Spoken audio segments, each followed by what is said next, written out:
Hi everyone. Today we're going to make sauerkraut. I got some cabbage from a friend. We're going to get that started. I am so excited about my new crock. I got it for Christmas and I haven't been able to make anything in it yet. So it's a fermentation crock. It has a special spot for water. The lid closes tight. I won't have to use a plastic bag and a plate. I'm so excited.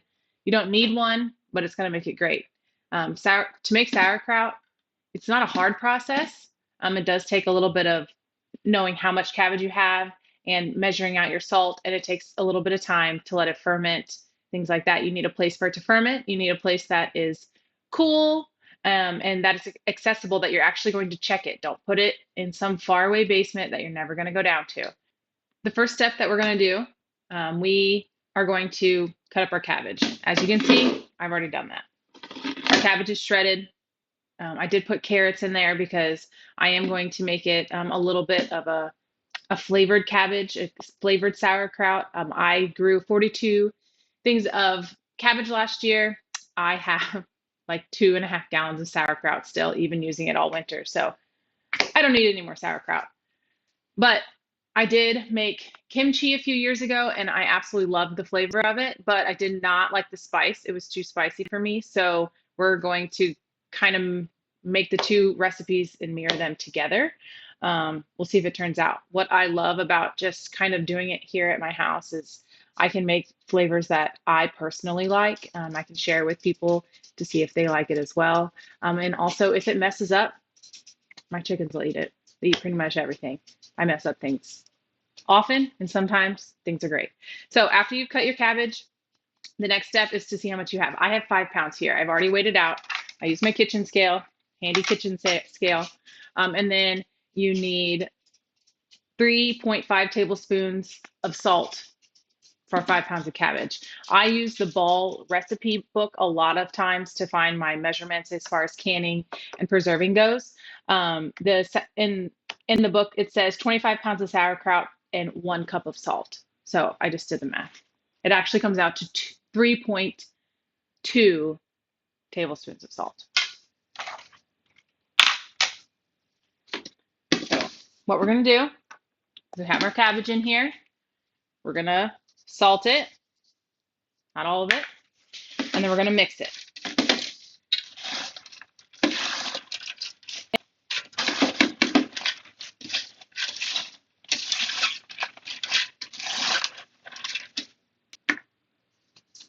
And rest of salt. And we're going to mix it again. We are going to let this sit for 15 minutes after I massage the salt into this cabbage and massage the salt into the cabbage. That's going to help bring out the liquid. And then I'm going to let it sit for 15 minutes. And that salt is going to help bring out the liquid of the cabbage. I have found that I do prefer that my sauerkraut and kimchi has a little bit of extra water on top of it. It helps to keep it preserved when it's sitting in my crock fermenting. And then also when I go to put it in jars, I like a little extra liquid. That's just my personal preference. So when I put it all into this crock, I will also add a saltwater brine to the top of it.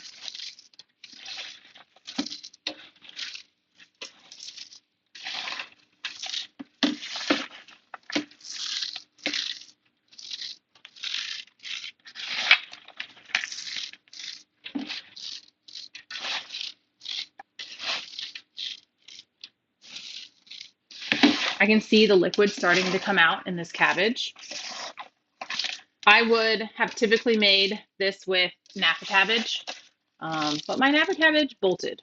So I don't have any of that this year. And a friend of mine gave me some cabbage because mine isn't quite ready. So I just couldn't wait to use my crock anymore. I've been looking at fermentation recipes for a while, and I just didn't have the produce to make anything.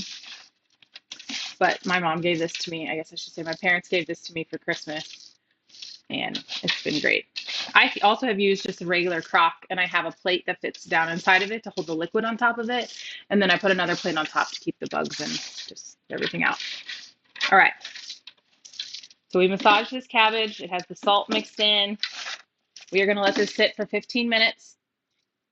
And then we're going to come back and mix in our additional add additions. All right, it's been 15 minutes. The cabbage is getting translucent, and there's a little bit of liquid. So I am at this step going to go ahead and put on a pair of gloves because we are going to be adding fish sauce to the cabbage. I don't want my hands to smell like fish. So while this was getting all mixed together, as I added the salt and I waited my 15 minutes, I did go ahead and chop my one bunch of garlic chives, and I also chopped up my apple. The recipe does say to dice it, but I went ahead and kind of small sliced it so that it matched the shape of the cabbage so that it didn't stand out too much. And I also went ahead and made my saltwater brine.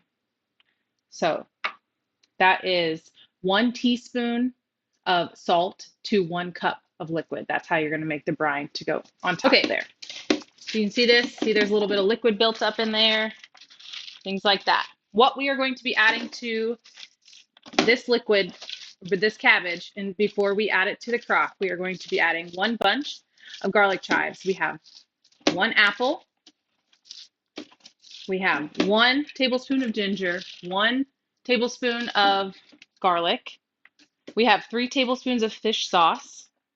We have 3 tablespoons of fish paste, 1 tablespoon of fish sauce, and 1 tablespoon of sugar. I do have, I don't know how to say it, but the Korean chili flakes, I do have some of them. The recipe calls for 2/3 cup. I will not be adding that much. Maybe I will add 2 tablespoons. So, all right. So you can kind of see this.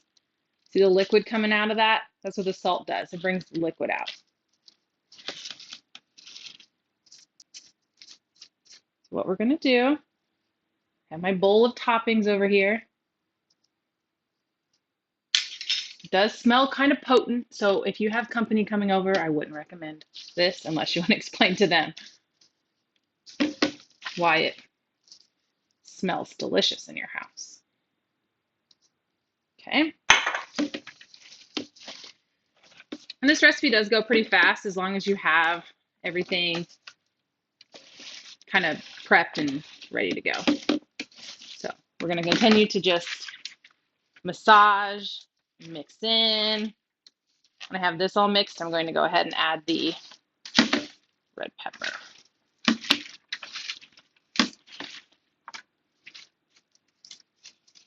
Okay.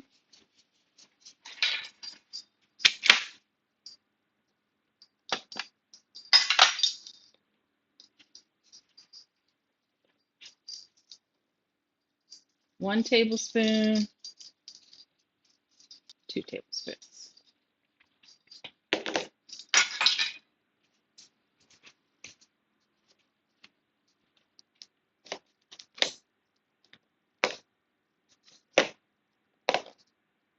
Definitely should have taken my gloves off before I did that. That was not okay. Don't do that. Okay, mix some more.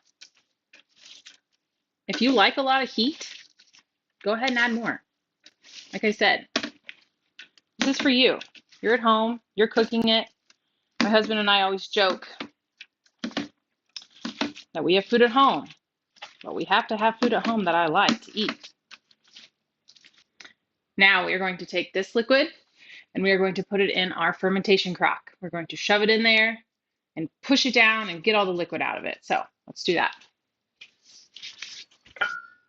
All right. So like I said, I've never used this fermentation crock before, but I'm very excited about it. So inside of here, you can see that this is where we're going to put our cabbage, our sauerkraut, and then whenever it's full, we're going to fill this up with water to put our lid on it. So it came with this to kind of help push everything down in there. So what we're going to do is and this 5 pounds of sauerkraut is definitely not going to fill up this pot because it really shrunk down.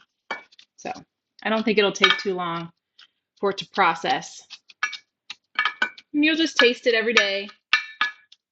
I should taste it now, actually. Make sure there's not something wrong with it. That's good. I don't know what it is about fish sauce and fish paste or shrimp paste, but it has such a good flavor. I know some people will probably argue with me about that, but in the wintertime, here in the Midwest at least, we eat the same boring, bland food. Can it be good? Can a bowl of chicken dumplings be delicious? Absolutely. But I don't want to eat it every single weekend. I need some food.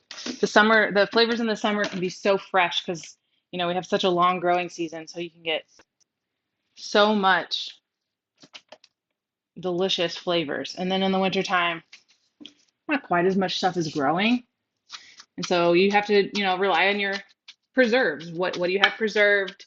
What's in your root cellar?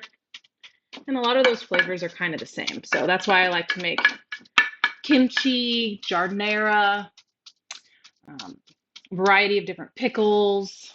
I freeze things so I can have a variety of different flavors. That way, in the wintertime, our flavors aren't boring. But I can tell you that I don't know if this is going to make it to the winter because I really liked what I tasted. So we're going to continue to do. Push it down in there. Get some liquid. And right now our crock is filled less than halfway. So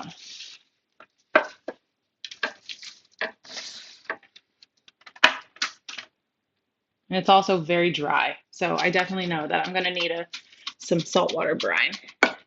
And that's a personal preference.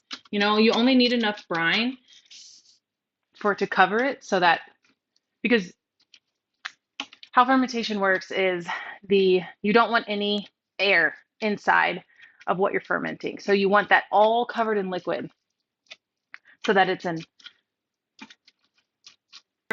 anaerobic environment and only the bad bacteria aren't going to survive in that. So, and the salt water helps too. So that's why you need the brine. And that's what helps it ferment. There is a lot of science behind it. You can look that up. I'm not going to fully explain it correctly, so I'm not going to try. All right.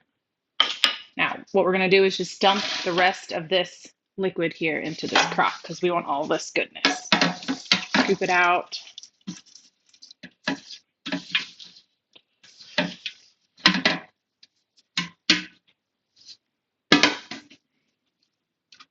Push it down in there.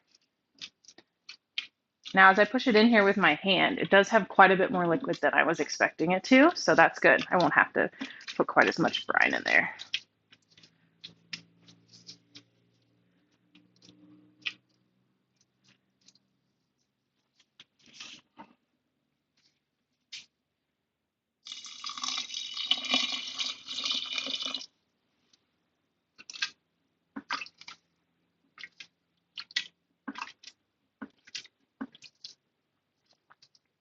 You can spice your sauerkraut with whatever flavors you like. If you just like garlic, or if you like cinnamon or turmeric or cloves, whatever your favorite flavors are, that is what you should flavor your sauerkraut with. Anything that's going to get you to eat different foods. You can also have them plain, just regular sauerkraut. I just don't reach for that very often, so that's why I thought I would try something else.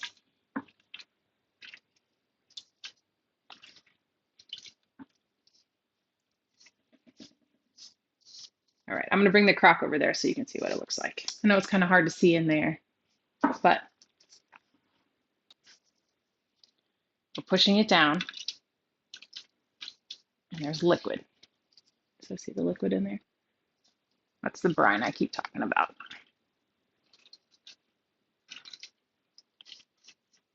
Next, we have weights. Now, if you don't have a fermentation crock, what you would do at this point is get a plate or a bag of water that fits inside of your crock that's going to hold your ingredients under the brine.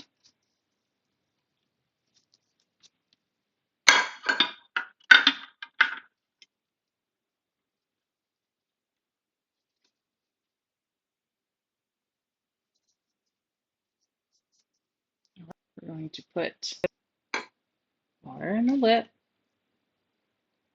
so I make a mess. And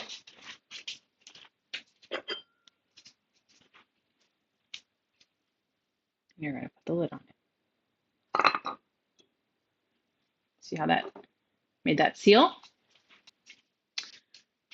Okay, now we're going to put this in a cool place, but that you're going to check on it every day for at least a week. So for me, it's under my kitchen sink. Seems like a strange place. However, there's a cold air vent that blows straight up into that cabinet. I don't know why it was built like that, but it works out well for me. That's where I put a lot of my ferments because it stays cool. And it's also right here in my kitchen.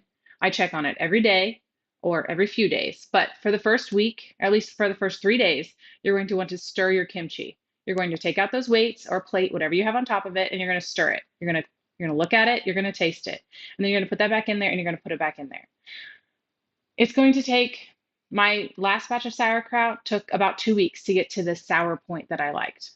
It could be less for you, it could be more for you. It's just kind of how you like it. I like my cabbage with just a little bit of crunch to it, but a nice sour flavor. So we are going to go ahead and put it under our sink and just check it on a daily basis.